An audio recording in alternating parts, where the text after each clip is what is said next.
Imagine waking up one morning, making your coffee and feeling someone staring at you. You turn around, and it's a bird. Just sitting there on your windowsill, head tilted, eyes locked on yours. You shoo it away. It comes back. You shoo it again. It comes back again. This goes on for days, then weeks. And then one morning, it flies straight through your open door, lands on your shoulder, and just stays there. That's not a fairy tale. That happens. And when it does, your entire understanding of what animals are capable of feeling gets flipped upside down, because birds don't just bond with people out of survival instinct or food dependency. Some of them, certain species, under certain conditions, form emotional attachments that look, feel, and function almost exactly like love. And once you understand how that works, you'll never look at a bird the same way again. So, have you ever had an animal choose you, not because you fed it, but just because it wanted to be near you? Drop it in the comments. I want to hear it. We need to start with something most people get completely wrong about birds. Birds are not simple creatures. The idea that they're basically flying robots running on instinct, eat, migrate, reproduce, repeat, is one of the most outdated things in popular science. Modern research has completely demolished that idea. Birds have what neuroscientists now recognize as a pallium, a region of the brain that in mammals evolved into the cortex. That's the part of your brain responsible for complex thought, emotional processing, memory, and social bonding. For a long time, scientists assumed birds didn't have anything equivalent. They were wrong. What birds have is different in structure but astonishingly similar in function. Crows can recognize individual human faces and hold grudges against people who wronged them. For years, they've been documented passing that information to their offspring. Ravens can plan ahead, delay gratification, and demonstrate a theory of mind, meaning they understand that other beings have thoughts and intentions different from their own. Cockatoos have been observed using tools, solving multi-step puzzles, and this one still blows researchers away, teaching each other new skills socially, the way humans pass down culture. These are not simple animals, and when you introduce a socially complex, emotionally capable creature into a relationship with a human, especially one that begins during the bird's critical developmental period, something remarkable can happen. The bird can imprint. Imprinting is one of the most powerful phenomena in all of animal behavior. It was made famous by Konrad Lorenz, the Austrian ethologist, who discovered that goslings would follow the first large, moving object they saw after hatching, and that if that object was him, they'd follow him around like he was their mother for the rest of their lives. But imprinting in birds isn't just about following, it's about attachment. It's about the formation of a primary social bond that shapes the animal's emotional world going forward. When a bird imprints on a human, it doesn't see you as a human. It sees you as its flock, its family, the center of its social universe, and everything that would naturally go toward a member of its own species, protection, affection, communication, courtship, loyalty, gets redirected toward you. This is where things get genuinely fascinating. Parrots that imprint on humans will call out when you leave the room the same way they'd call out if a flock member flew off. They're not just being noisy, they're experiencing something functionally equivalent to separation anxiety. Their stress hormones rise, their behavior becomes agitated, and the moment you come back, there's a measurable physiological response, a drop in cortisol, a change in vocalization that mirrors relief. Some hand-raised cockatiels and lovebirds will only feel safe eating when their person is nearby. Not because they need protection, they're inside a house, but because eating is a vulnerable moment, and vulnerable moments are for being with your flock, with you. Here's where it gets even deeper.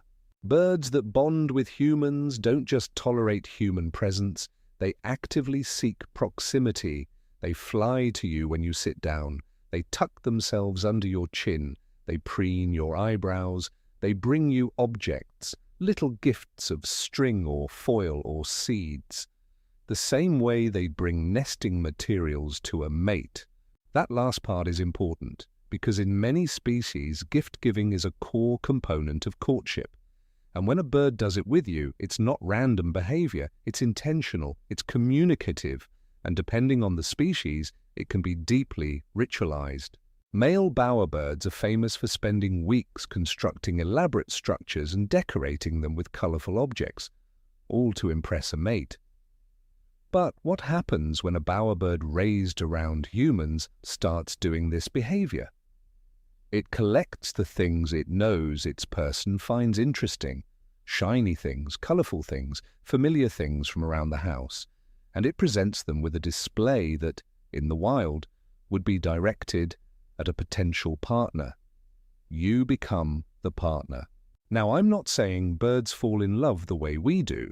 The neuroscience isn't there yet to make that claim cleanly, but what scientists are increasingly willing to say is this: the subjective experience that drives these behaviors, the pull toward a specific individual, the distress at separation, the motivation to connect and communicate and give, is not nothing. It shares enough structural and functional similarities with what we call love that dismissing it as pure instinct starts to feel intellectually dishonest. Dr. Irene Pepperberg spent 30 years studying an African grey parrot named Alex. By the end of his life, Alex had a vocabulary of over 100 words, could identify colors and shapes, could count, and could express preferences. But the thing Pepperberg talks about most isn't the cognitive achievement, it's the relationship. Alex would ask her to stay when she tried to leave. He'd ask for specific foods when he was stressed. On the night before he died, the last thing he said to her was, "You be good. I love you. I'll see you tomorrow." He didn't see her tomorrow.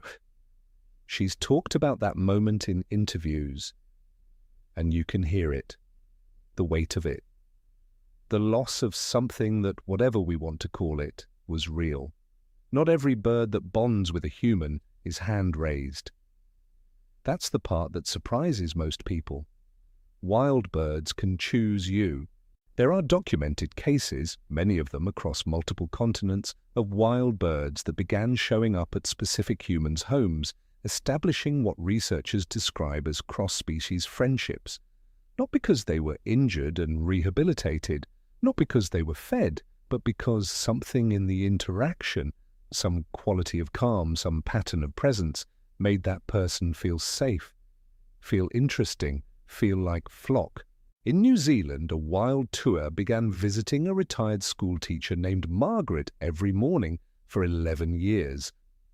The bird would wait on the same branch until she came outside, then fly to her outstretched hand, sometimes staying for 20 minutes before leaving.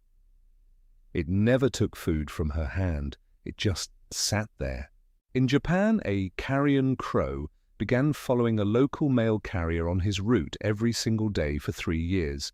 It wasn't one crow, it was always the same crow, identified by a distinctive feather pattern on its wing.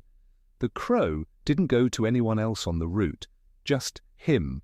In London, a wild robin followed a gardener named John Campbell for over a decade, riding in his wheelbarrow, hopping alongside him as he worked, occasionally flying to his shoulder. John said in an interview that he didn't feed it, he didn't train it. One day, it just started showing up and it never stopped. These aren't isolated anomalies, they're patterns. And what they suggest is that birds, at least some species under some conditions, have a social appetite that isn't fully satisfied by interaction with other birds.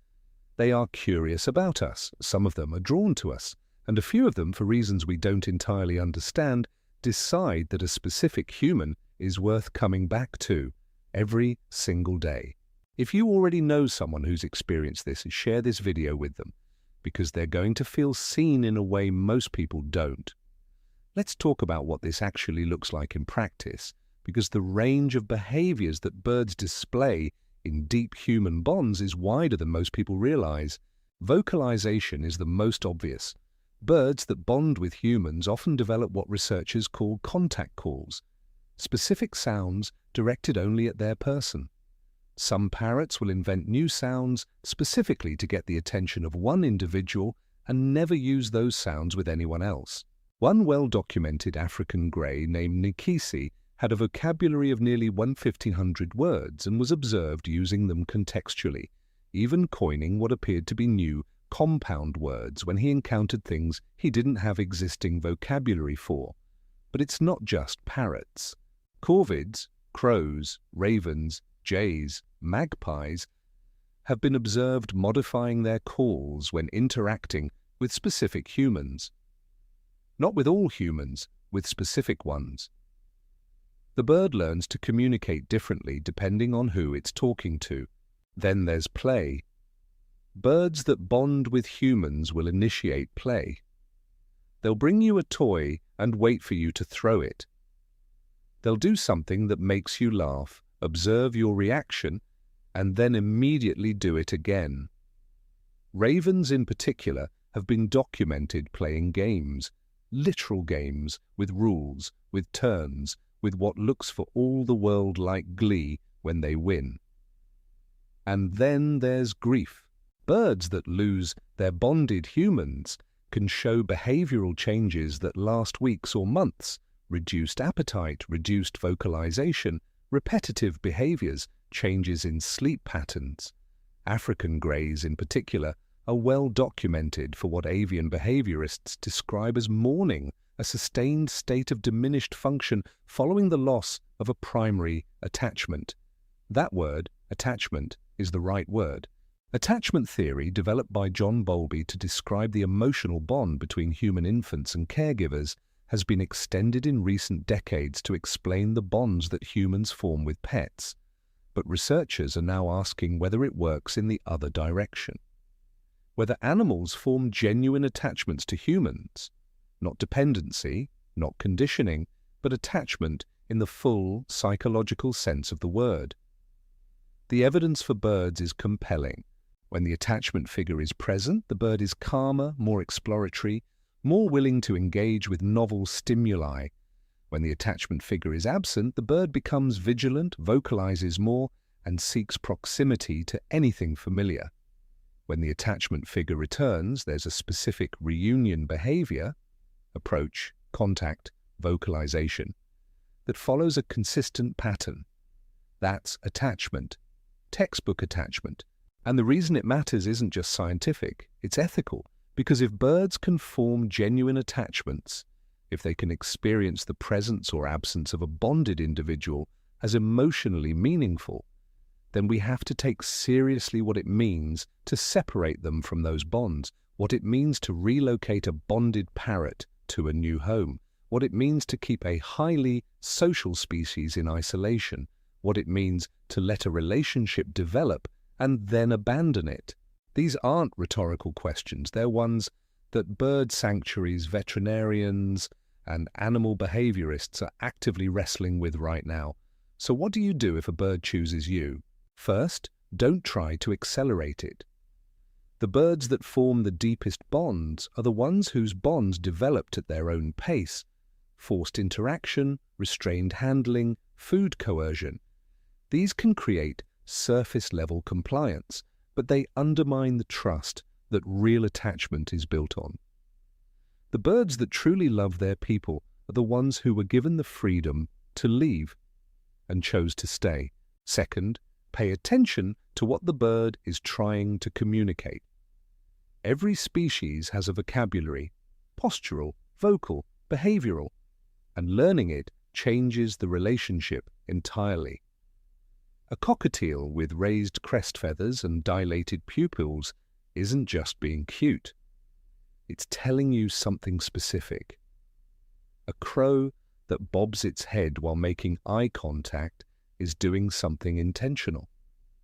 These aren't random behaviors, they're a language. And when you start responding to that language, the bird notices. and the bond deepens. Third, be consistent. Birds that bond with humans are exquisitely sensitive to routine and presence. They notice when you're gone. They notice when your behavior changes. They notice when you're stressed. Some parrots will begin preening their person more when the person is anxious, which is a caregiving behavior usually reserved for flock members. Consistency isn't just logistically helpful. For a bonded bird, it's emotionally meaningful. Here's what I keep coming back to. We spend a lot of time thinking about whether animals can think, whether they're conscious, whether they feel pain. These are important questions, but we don't spend nearly enough time asking the simpler, stranger, maybe more important question: can they love? Not the way we love, not with poetry and memory and projection into the future, but in the raw, immediate, body-level sense. The pull toward a specific being, the distress of separation, the comfort of return. Can they love? The birds say yes. They say it with the way they fly to you the second you walk into the room. They say it with the gifts they bring, the calls they make, the way they fall asleep tucked against your chest. They say it with 11 years on the same branch every morning. They say it with, "I'll see you tomorrow, we just have to be willing to listen." If this changed how you see birds, even a little, subscribe.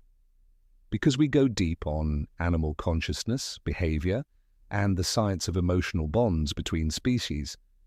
And if you've ever had a bird choose you, or any animal that seemed to just decide you were its person, tell me about it in the comments.